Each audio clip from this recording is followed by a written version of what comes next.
टीकाकरण सुनिश्चित करने को कहा।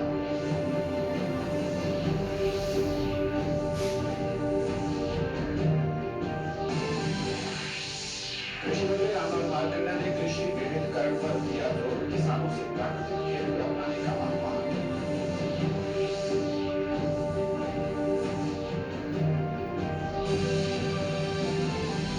और केंद्र ने मई से जुलाई महीने तक ईवीएम का अनुशुल्क 12 से घटाकर 10% करने संबंधी अधिसूचना की जारी।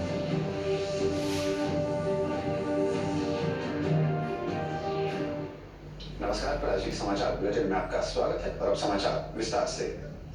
कोरोना पॉजिटिव मामलों की संख्या प्रदेश में आज 100 का आंकड़ा पार कर गई है। बीती रात और आज आए 14 नए कोरोना पॉजिटिव मामलों से प्रदेश में कुल पॉजिटिव मामलों की संख्या बढ़कर 104 हो गई है।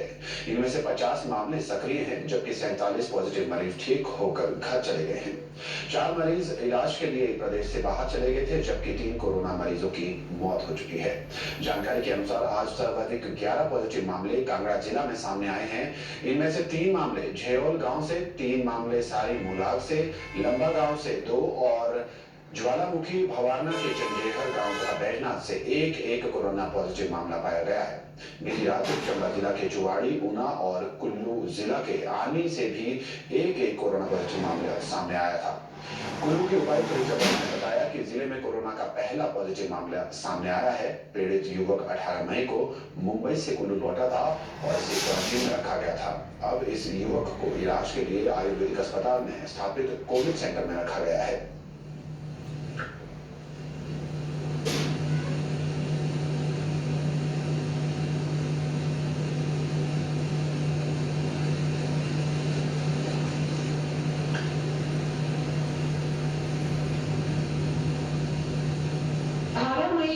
कुल्लू जिला में मुंबई से स्पेशल ट्रेन के माध्यम से और उसके बाद बस के द्वारा 10 लोग आए थे, जिसमें से इन सभी के बजौरा में ही सैंपल्स लिए गए थे और उन्हें टेस्टिंग के लिए भेजा गया था।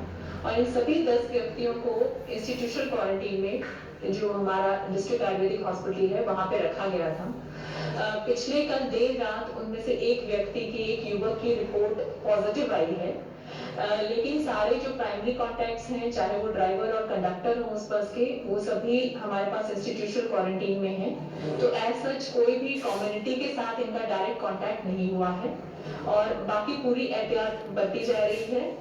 इनको मेडिकल ऑब्जर्वेशन में रखा गया है और जो बाकी के प्राइमरी कॉन्टैक्ट्स हैं उनके एक बार सैंपल नेगेटिव आ चुके हैं, लेकिन एहतियात के तौर पे 5 दिन के बाद उनके दोबारा से सैंपल लिए जाएंगे और टेस्ट किए जाएंगे।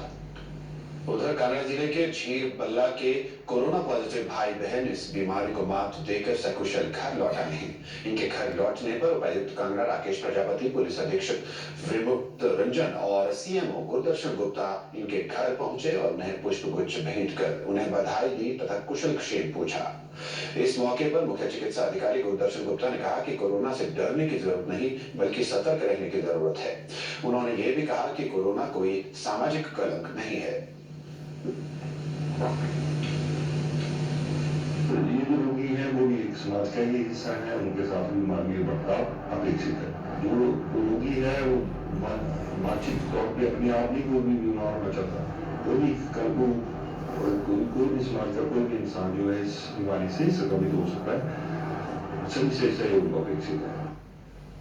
इस बीच सरकार ने कर्फ्यू की छूट 7 घंटे से बढ़ाकर 8 घंटे की कर दी है और इस एक जिले से दूसरे जिले में जाना भी सरल बना दिया है। अब लोग पास लेकर एक जिले से दूसरे जिले तक जा सकते हैं। लॉकडाउन में बसों को चलाने को लेकर अभी तक कोई फैसला नहीं लिया गया है। अधिक जानकारी के लिए आइए चलते हैं हमारे संवाददाता नंदिनी मित्तल के पास। प्रदेश में लगातार कोरोना मरीजों की संख्या बढ़ती जा रही है। जैसे कि आशंका व्यक्त की जा रही थी कि जैसे ही मुंबई या महाराष्ट्र, जहां पर कोरोना मरीजों की संख्या बहुत ज्यादा है, वहां से लोग आएंगे, प्रदेश में भी कोरोना मरीजों की संख्या बढ़ सकती है। वैसा ही हुआ है। सेब बागवानी को लेकर लगातार ये चिंता जताई जा रही थी कि लगभग इस साल 2.5 करोड़ पेटियों का इंतजाम करना होगा। कल मुख्यमंत्री जयराम ठाकुर ने ये कहा है कि जितनी भी बॉक्सेस बनाने वाली कंपनियां हैं उनको सरकार ने निर्देश दिए हैं, उनसे आग्रह किया है कि बागवानों की ज़रूरतों को देखते हुए इन बॉक्सेस का इंतज़ाम करें ताकि जो सेब की फसल है जब वो बाजार में आती है तो उससे पैकिंग की समस्या का सामना ना करना पड़े। सरकार ये भी व्यवस्था कर रही है कि इस बार बहुत ज़्यादा बागवान को जगह जगह अलग अलग राज्यों में ना जाना पड़े और माध्यम से ही ई मंडी के माध्यम से सेब देश के विभिन्न भागों में पहुंचाया जा सके। बिल्कुल सही है, कोरोना महामारी के दौरान बाहर निकलना सही भी नहीं है और सरकार का ये प्रयास है कि ज्यादा से ज्यादा जो टेक्नोलॉजी है देश में उपलब्ध उसका आकलन किया जाए और उसकी सहायता लेकर उपज जो है किसान की वो मंडियों तक पहुंचे ताकि किसान को अपनी उपज के अच्छे दाम भी मिल सके। लाखों में मजदूर हिमाचल प्रदेश की ओर रुख करते हैं, सरकार उनको फैसिलिटेट करने की उसके लिए भी एक योजना बनाने की तैयारी कर रही है।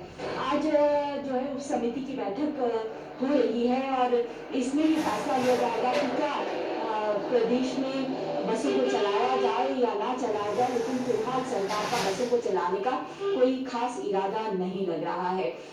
जहाँ तक की बात की जाए कि गरीबों को अनाज पहुंचाने की बातों को कोई भी ऐसा मामला हिमाचल प्रदेश में सामने नहीं आया है जहाँ कोई गरीब जो है भूख के कारण मर गया हो।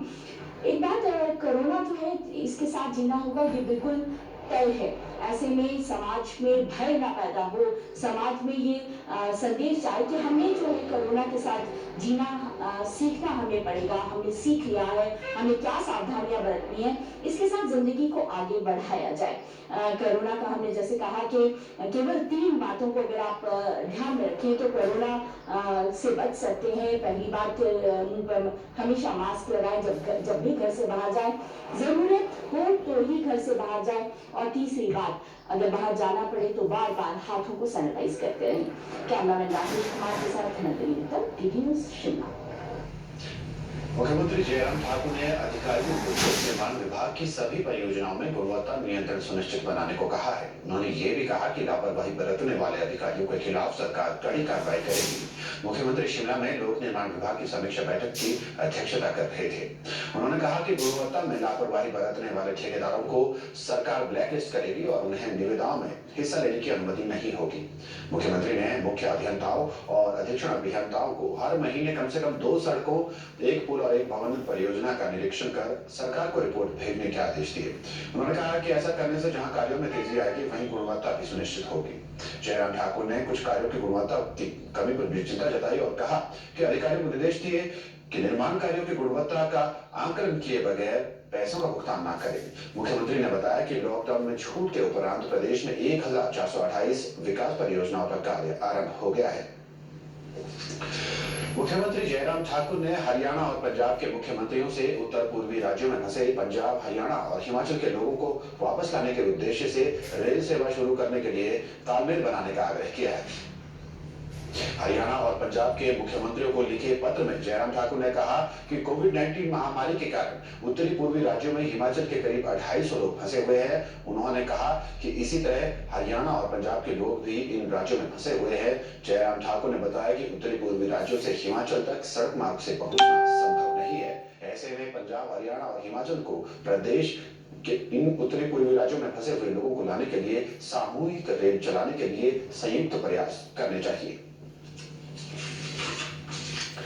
कृषि मंत्री रामलाल मारकंडा ने विभाग के अधिकारियों और कर्मचारियों को आदेश दिए हैं कि वे दफ्तरों से निकलकर खेतों में कृषि में विविधीकरण लाने के लिए सीधे किसानों के साथ संपर्क साधे। उन्होंने किसानों की आर्थिकी में सुधार लाने के लिए उन्हें प्राकृतिक खेती अपनाने को भी कहा। मारकंडा केलंग में कृषि विभाग की समीक्षा बैठक की अध्यक्षता कर रहे थे। उन्होंने अधिकारियों को कृषि में मशीनीकरण की सब्सिडी का गरीब किसानों तक पहुंचने के भी निर्देश दिए।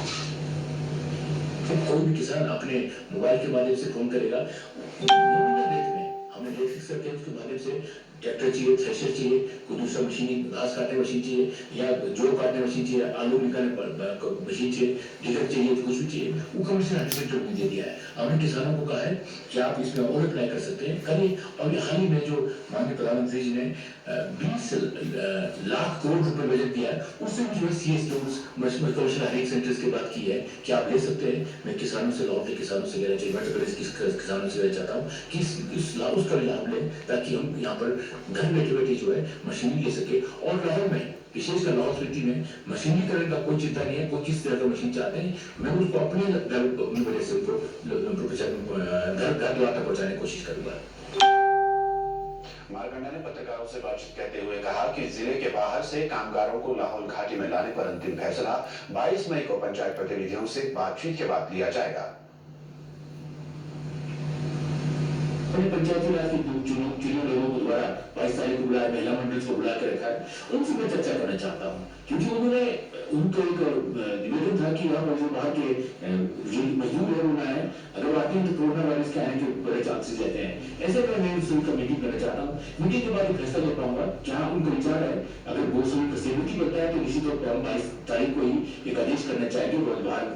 लाहौल में जो है, जो कुल्लू में लोग लेबर रह रहे हैं, जो ग्रीन एरिया में रह रहे हैं, जो पिछले 6 महीने से रह रहे हैं, क्या उनको लाने के लिए परमिशन वाले जुड़े लोग हैं, प्रधान हैं, जो महिला मंडल, उनसे चर्चा के बाद करने बाद निश्चित तौर पर विकास को आगे बढ़ाना चाहिए। केंद्र सरकार ने कर्मचारी भविष्य निधि और विविध प्रावधान अधिनियम 1952 के तहत कर्मचारियों के वेतन में से कानूनी तौर पर काटे जाने वाले अनिवार्य अंशदान की राशि इस साल मई से जुलाई तक के लिए 12% से घटाकर 10% करने के बारे में अधिसूचना जारी कर दी है। इससे पहले सरकार ने आत्मनिर्भर भारत पैकेज के तहत अंशदान की राशि में कटौती की घोषणा की थी। केंद्रीय श्रम और रोजगार मंत्रालय ने इस संबंध में कहा है कि यह अधिसूचना कर्मचारी भविष्य निधि संगठन की वेबसाइट के होम पेज पर उपलब्ध है। देश भर में चल रहे लॉकडाउन के बीच प्रधानमंत्री गरीब कल्याण पैकेज जरूरतमंदों के लिए मददगार साबित हो रहा है। इसके तहत समाज के विभिन्न वर्गों को लाभ पहुंचाया जा रहा है। हिमाचल प्रदेश में भी पैकेज के विभिन्न घटकों के माध्यम से लोग लाभान्वित हो रहे हैं। एक रिपोर्ट। प्रधानमंत्री गरीब कल्याण पैकेज से हिमाचल प्रदेश में लाखों लोग लाभान्वित हुए हैं। कोरोना संक्रमण की वजह से लागू देशव्यापी लॉकडाउन के बीच ये योजना गरीब परिवारों का सहारा बनी है। इस पैकेज के माध्यम से उज्ज्वला योजना के तहत पात्र महिलाओं के खाते में गैस सिलेंडर भरवाने के लिए राशि डाली गई है। मंडी जिले में 22,000 से अधिक महिलाएं योजना से लाभान्वित हुई हैं। गैस का कनेक्शन हमें फ्री मिला है और लॉकडाउन में तो जाते हमारे काम सब रुक गए और सरकार की तरफ से हमको बेनिफिट मिल गया है। नरेंद्र मोदी जी का धन्यवाद। लॉकडाउन के चलते हमें गैस सिलेंडर फ्री में मिला और हम इसके लिए मोदी जी का बहुत धन्यवाद करते हैं जी। हमें एक गैस कनेक्शन फ्री में मिला है और लॉकडाउन में हमें सिलेंडर फ्री मिला है, इसलिए हम मोदी का बहुत बहुत धन्यवाद करते हैं।